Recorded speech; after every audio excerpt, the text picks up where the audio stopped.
students, welcome back. So in the previous class we were studying about the structure of the protein. We did study the four type of structures that the protein could go along with.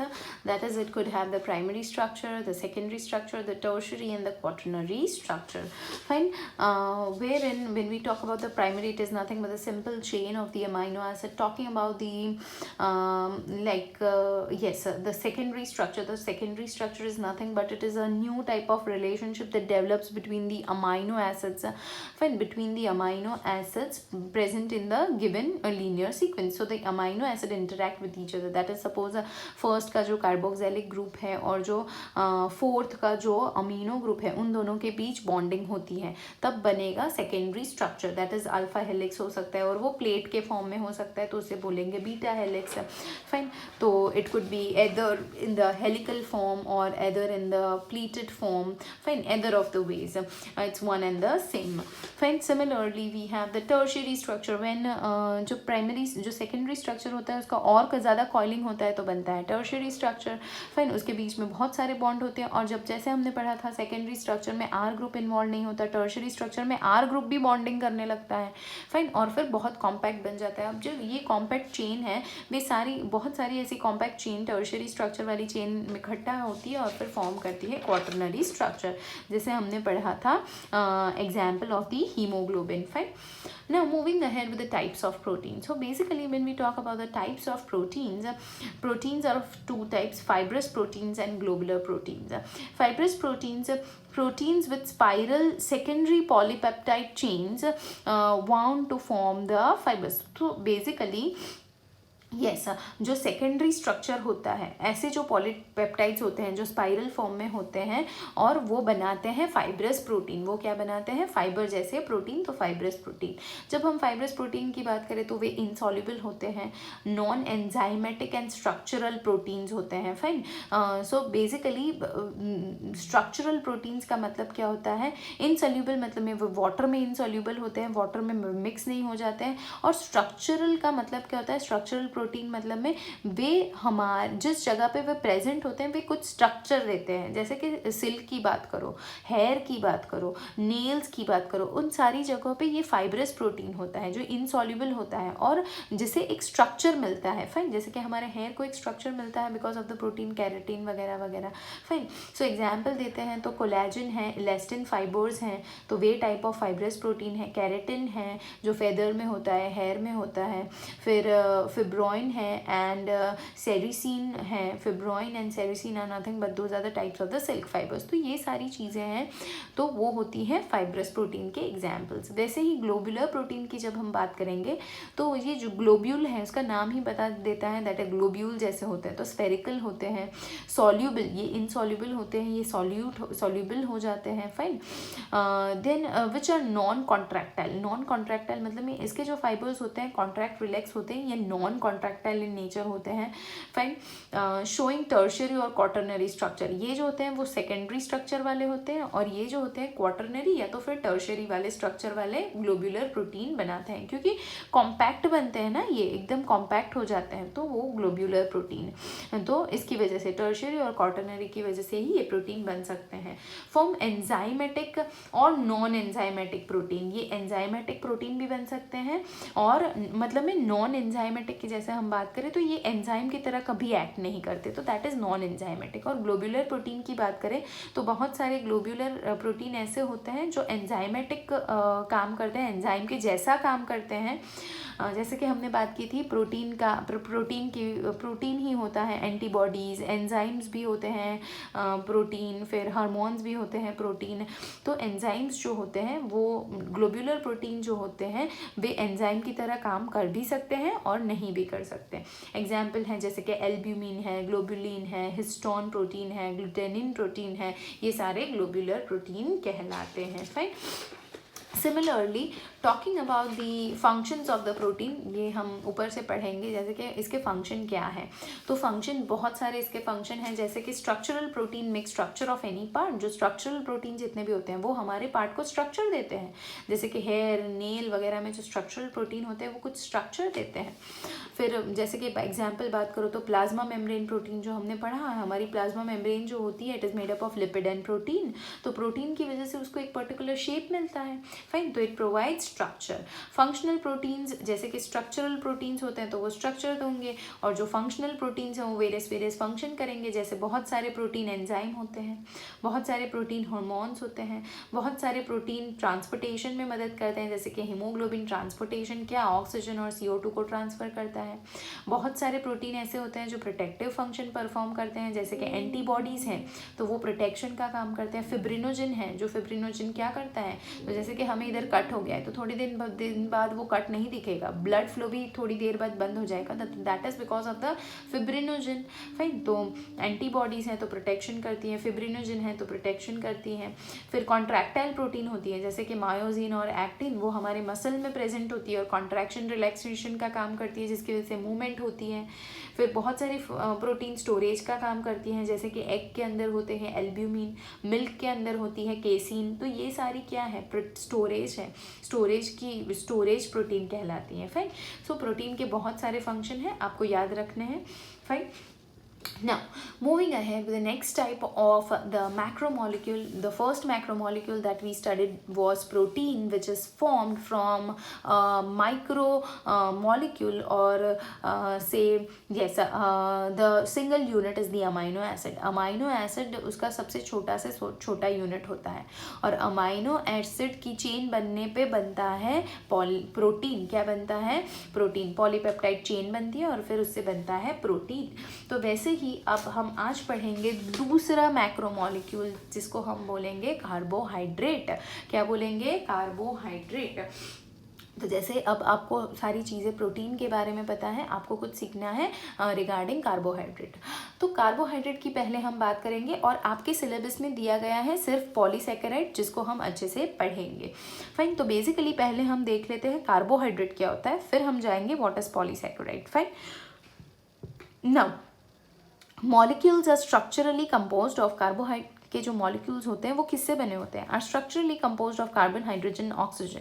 जैसे कि protein के molecules, protein एक bio macro molecule है, वैसे ही carbohydrate एक bio मतलब में हमारे लिविंग ऑर्गेनिज्म में प्रेजेंट होता है, बायो मैक्रो मतलब में बड़ा सा मॉलिक्यूल है जो एक माइक्रो मॉलिक्यूल से बनता है, जिनको हम बोलेंगे मोनोसैकेराइड। वो हम आगे पढ़ेंगे। जैसे कि प्रोटीन किससे बन रहा था, प्रोटीन इज अ, जैसे कि मैं इधर आपको ड्रॉ करके दिखाऊं तो बायो, मैक्रो मॉलिक्यूल और माइक्रो मॉलिक्यूल। तो प्रोटीन एक मैक्रो मॉलिक्यूल है जो बना माइक्रो मॉलिक्यूल अमीनो एसिड से। वैसा ही हम दूसरा मैक्रो मॉलिक्यूल पढ़ रहे हैं कार्बोहाइड्रेट, जो बनता है बहुत सारे मोनोसैकेराइड से। किससे बनता है, मोनोसैकेराइड से। चलो हम वो देखेंगे।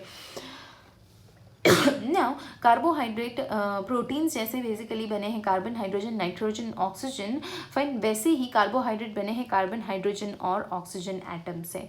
The ratio of hydrogen to oxygen is generally 2:1। जब हाइड्रोजन 2 होते हैं तो ऑक्सीजन के एटम 1 होते हैं। जब ये 4 होगा तब ये 2 होंगे। तो जैसे उनका रेशियो होता है 2:1, बट वे हर बारी सेम नहीं रहता, फाइन। उसकी जो जनरल फॉर्मूला है कार्बोहाइड्रेट की वो क्या है, तो CnH2OM। उसकी फॉर्मूला क्या है, CN मतलब में इसके N नंबर्स और H2O और फिर M। तो N और M जो है वो सेम भी हो सकता है, अलग भी हो सकता है, वी विल सी। उसकी जनरल फॉर्मूला है CnH2OM। अब कार्बोहाइड्रेट की जब हम बात करते हैं तो कार्बोहाइड्रेट बेसिकली 3 तरह के होते हैं, मोनोसैकेराइड, डाइसैकेराइड्स एंड पॉलीसैकेराइड्स। आपके सिलेबस में है सिर्फ पॉलीसैकेराइड जो हमें पढ़ना है, फाइन।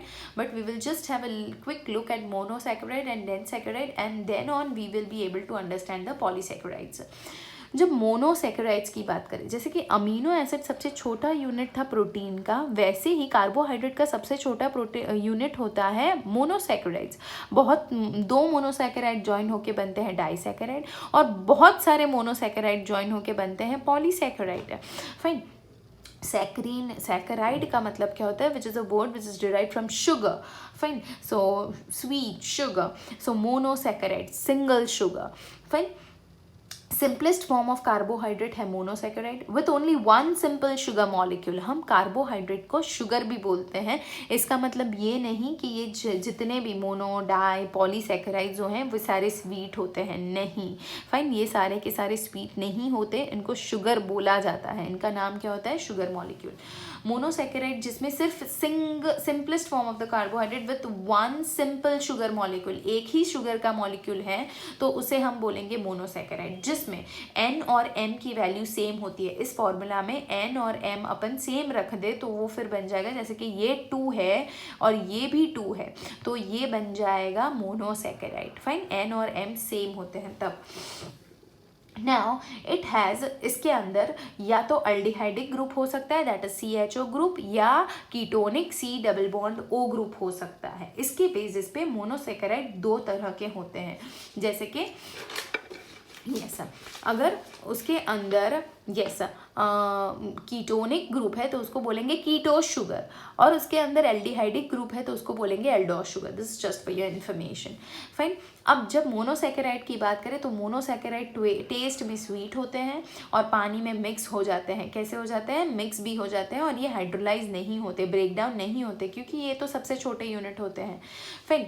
अब एग्जाम्पल दें, जब हम इसके एग्जाम्पल की बात करें मोनोसैकेराइड की, तो ट्रायोज, पेंटोज, हेक्सोज, तो आपको नाम से ही पता चल रहा है. On the basis of the number of carbon atom. Fine. अगर नंबर ऑफ कार्बन एटम 3 है तो triose, number of carbon atom समझ लो 5 है तो pentose, number of carbon atom समझ लो ये 6 है तो हो गया hexose. Fine. Triose, pentose, hexose on the basis of the types of, that is, तो बेसिक उसकी फॉर्मूला क्या थी, CnH2O M. तो समझ लो अगर कार्बन है 3 तो C3H2O3, तो क्या बनेगा, C3 3 2 6 H6O3, C3H6O3, तो वो क्या बन गया, दैट इज ट्रायोज. अगर इधर आप 4 लिख लो. फाइन. तो 4 और 4 तो C4. Fine. 4 2 8 and that comes to be 4. Fine. Similarly अगर इधर आप 5 रख दो, सिमिलरली इधर आप 6 लिख दो, तो आपको accordingly the type of the sugar mill जाएगी. फाइन. सो बेसिकली हम इसके स्ट्रक्चर को देखेंगे, जो आपको याद नहीं रखना है, सिर्फ समझने के लिए आपको दिखाया गया है. जैसे कि हम बात करेंगे एक पेंटोस शुगर की, ये बहुत इंपॉर्टेंट है, ये आपको याद रखना है. एक पेंटोस शुगर की हम बात करेंगे, तो एक पेंटोस शुगर का नाम मैंने लिखा है राइबोस शुगर. आपने पढ़ा होगा RNA. Fine. Ribo nucleic acid. अब ये जो एसिड है इसके अंदर एक शुगर होती है, वो होती है राइबोस शुगर. अब ये राइबोस शुगर क्या है, तो राइबोस शुगर है एक टाइप ऑफ मोनोसैकेराइड. फाइन. जिसमें कितने कार्बन होते हैं, 5 कार्बन. वो एक टाइप की पेंटोज है. क्या है, राइबोस शुगर जो होती है, it is one kind of pentose, इसलिए मैंने इधर एरो किया है. It is one kind of pentose sugar. तो समझ लो 1 2 3 4 and 5 carbon. Fine. Along with the 5 carbon, it has which group? It has the aldehydic group, CHO group. तो ये aldehydic group है इसके ऊपर, और बाकी जो बच गया CH2OH, HOH, HOH, HOH, तो ये बन गई एक राइबोज शुगर. फाइन. आपको ये याद रखना है, इसके ऊपर कौन, राइबोज शुगर में कौन सा ग्रुप होता है, अल्डिहाइडिक या कीटोनिक, तो होता है अल्डिहाइडिक ग्रुप. फाइन. वैसे ही C6H12O6 हेक्सोस शुगर की आप बात कर लो, तो एक C6H12O6, तो ये क्या है, एग्जॉस्ट शुगर की हम बात करेंगे. एग्जॉस्ट शुगर की तो 2 तरह के, जैसे कि ग्लूकोज और फ्रुक्टोज. एक है ग्लूकोज, दूसरा है फ्रुक्टोज. दोनों की दोनों एग्जॉस्ट शुगर है, पर इन दोनों में डिफरेंस क्या है वे हम देखेंगे. ये देखो, जैसे कि CHO, इसमें अल्डिहाइडिक ग्रुप है, किसमें, ग्लूकोज में. फाइन. और इसमें C double bond O, ketonic group है फ्रुक्टोज में. ये फ्रुक्टोज का है ये स्ट्रक्चर. ये कौन सी शुगर है, तो हेक्सोस. कैसे, 1 2 3 4 5 and 6 carbon. HOH OH H HOH HOH. ये जैसी कॉन्फ़िगरेशन दिखाई गई है, जिस तरह पे जहाँ वो है वही आपको लिखना है. फाइन. CHO and CH2OH। तो ये क्या है, कौन सी ग्रुप है, अल्डिहाइडिक ग्रुप है। और इसके अंदर फ्रुक्टोज के अंदर क्या चेंज है, तो उसमें सिर्फ इतना चेंज है कि उसके अंदर होता है कीटोनिक ग्रुप। क्या होता है, ketonic group. So this is just for your information wherein you have to remember that glucose and fructose both are hexose sugar. वैसे ही राइबोज शुगर की बात करें तो वो होती है एक पेंटोज शुगर। फाइन, ये सारी की सारी है मोनोसैकेराइड। मोनोसैकेराइड मतलब है सिंगल शुगर से बनी है, एक ही शुगर होती है। फाइन, अब हम बात करेंगे डाइसैकेराइड की। किसकी बात करेंगे, डाइसैकेराइड। जब आप डाइसैकेराइड्स की बात कर रहे हैं तो डाइसैकेराइड्स क्या होती है, जब दो मॉलिक्यूल ऑफ मोनोसैकेराइड इकट्ठा होते हैं, जैसे कि ग्लूकोज प्लस ग्लूकोज, या समझ लो ग्लूकोज प्लस गैलेक्टोज, या समझ लो ग्लूकोज प्लस फ्रुक्टोज, ऐसा कुछ भी सिंगल सिंगल मॉलिक्यूल दो तरीके से ज्वाइंट हो, फिर बनता है disaccharides. Fine, two molecules of hexose join by releasing one water molecule. अब वे ज्वाइन जब होते हैं तब एक वाटर मॉलिक्यूल को रिलीज करते हैं। जैसे हमने पढ़ा था पेप्टाइड बॉन्ड बनती है, वैसे ही इधर एक बॉन्ड बनता है जो हम आगे पढ़ेंगे इसके अंदर कौन सी बॉन्ड होती है वे। फाइन, सो इसकी फॉर्मूला क्या है, इसकी फॉर्मूला है CnH2ON-1। अगर इधर कार्बन है 3 तो इधर हो जाएगा 2, इधर क्या हो जाएगा 2। इधर कार्बन है 4 तो इधर हो जाएगा कितना 3। अगर कार्बन है 5 तो इधर हो जाएगा 4n-1, CnH2ON-1। This is just for your knowledge. अब जब डाइसैकेराइड की बात करें तो जैसे कि डाइसैकेराइड कैन बी हाइड्रोलाइज्ड, ये हाइड्रोलाइज नहीं हो सकते मोनोसैकेराइड, और ये टूट सकते हैं। इसको वाटर पे हाइड्रोलाइज करने से ये वापस अपने रिस्पेक्टिव थिंग में ब्रेक डाउन हो सकते हैं। Fine, building blocks by boiling with dilute acid. इसको डाइल्यूट एसिड के साथ आप बॉईल करो, ये पॉइंट हम आगे सीखेंगे, आप याद रखना, इसको हम वापस आगे सीखेंगे। इसको जैसे कि समझ लो फॉर एग्जाम्पल इधर दिखाया गया है, अब ये समझ लो आप, यही चीज़ है, समझ लो ये एक है मोनोसैकेराइड। कौन सा मोनोसैकेराइड, गैलेक्टोज।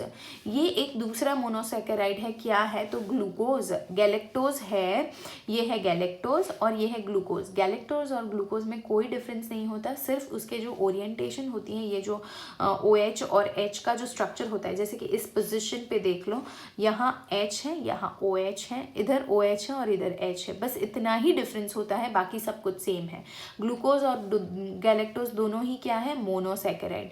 अब ये दो मोनोसैकेराइड जो है वे ज्वाइन हो सकते हैं। फाइन, ये मोनोमर्स है, समझ लो ये मोनोमर्स है, ये ज्वाइंट होंगे तो इसके बीच में बॉन्ड बनेगा। उस बॉन्ड को हम बोलेंगे, जैसे कि इधर से OH और इधर से H रिलीज हो जाएगा, सो दैट इज वो क्या बनेगा, वाटर। तो वाटर रिलीज हो जाएगा और ये दोनों ज्वाइंट हो जाएंगे, and which is term to be as the glycosidic bond. जब दो अमीनो एसिड ज्वाइन हो रहे थे तो उनके बीच में बन रही थी पेप्टाइड बॉन्ड। कौन सी बॉन्ड, पेप्टाइड। वैसे ही two monosaccharides come together and form the bond which is term to be as the glycosidic bond, glycosidic bond. Fine, तो ये जो आप देख सकते हैं मैंने दिखाया है, जब वे दोनों ज्वाइन होंगे तब वाटर मॉलिक्यूल रिलीज करेंगे तो उसको बोलेंगे डिहाइड्रेशन, और फिर बन जाएगा glucose plus galactose, that is lactose. तो देख सकते हैं डाइसैकेराइड बना हुआ है। फाइन, तो इसके बीच में जो बॉन्डिंग है, जैसे कि इस पोजीशन पे कार्बन, इस पोजीशन पे, ये जो कॉर्नर्स होते हैं वो क्या होते हैं, कार्बन होते हैं। जो कॉर्नर्स होते हैं वो क्या होते हैं, कार्बन होते हैं। फाइन, तो बेसिकली ये जो है, हाँ, तो आपको ध्यान रखना है जब आप पेंटोज शुगर ड्रॉ कर रहे हैं, फाइन, पेंटोज, तब 5 कार्बन होंगे, और जब हेक्सोज शुगर ड्रॉ कर रहे हैं, फाइन, तो उसमें होंगे 1 2 3 4 5 एंड 6 कॉर्नर्स। ये ध्यान रखना है आपको, ये हेक्सोज शुगर है तो 6 कार्बन होने चाहिए ना, तो इस पोजीशन पे भी कार्बन, इधर इधर इधर इधर और इधर। फाइन, तो कहीं कभार क्या करते हैं बच्चे, राइबोज और हेक्सोज शुगर में इतने 6 कॉर्नर्स बनाते हैं, नहीं। फाइन, तो ये दोनों जब ज्वाइंट होते हैं, किससे ज्वाइंट होते हैं, तो that is by removal of the water molecule and forms a glycosidic bond. कौन सा बॉन्ड बनता है, ग्लाइकोसिडिक बॉन्ड। फाइन, सो वो जो ग्लाइकोसिडिक बॉन्ड होता है तब वाटर रिलीज होता है, उस प्रोसेस को बोलेंगे dehydration. Glucose plus galactose from lactose with the release of the water molecule. But जो हमने आगे पढ़ा, it could be hydrolyse to yield the saccharine, मतलब में इसको हमने हाइड्रोलाइसिस किया वाटर की मदद से, इसको डाइल्यूट एसिड के अंदर अंदर हमने इसकी ट्रीटमेंट की तो ये क्या हो सकता है, ये वापस जो डाइसैकेराइड है वो ब्रेक डाउन होके ग्लूकोज और गैलेक्टोज बना लेगा। फाइन, क्योंकि ग्लूकोज के अंदर बिकॉज एसिड के अंदर होते हैं हाइड्रोजन वगैरह, तो जिसकी वजह से वे क्या बनेंगे, वापस क्या हो जाएंगे, डिसोसिएट होके ग्लूकोज और गैलेक्टोज में कन्वर्ट हो सकते हैं। तो बेसिकली मोनोसैकेराइड को हम हाइड्रोलाइज नहीं कर सकते बट डाइसैकेराइड को कर सकते हैं। और इनके बीच में कौन सी बॉन्ड होती है, ग्लाइकोसिडिक बॉन्ड, जिससे वे ज्वाइन होते हैं। तो अब समझ लो जैसे कि माल्टोज है, तो माल्टोज क्या होता है, ग्लूकोज प्लस ग्लूकोज, जी मतलब में ग्लूकोज लिखा है, याद रखना माल्टोज होता है ग्लूकोज प्लस ग्लूकोज। सुक्रोज क्या होता है, ग्लूकोज प्लस फ्रुक्टोज। लैक्टोज क्या होता है, ग्लूकोज प्लस गैलेक्टोज, याद रखना। फाइन, तो ये जैसे कि एक एग्जाम्पल दे रखी है, ये दो ग्लूकोज हैं, दो ग्लूकोज मिलके बनाएंगे माल्टोज। तो इनके बीच में से क्या रिलीज हो जाएगा, वाटर मॉलिक्यूल, क्या रिलीज हो जाएगा, वाटर रिलीज हो जाएगा। और उनके कार्बन के बीच जो बॉन्ड बनेगा उसको बोलेंगे ग्लाइकोसाइडिक बॉन्ड। कौन सा बॉन्ड, ग्लाइकोसाइडिक बॉन्ड, इधर कार्बन इधर भी कार्बन।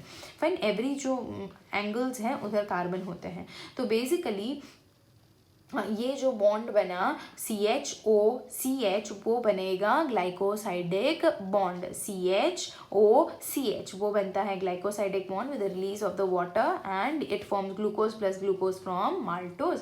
तो ऐसे होते हैं डाइसैकेराइड्स।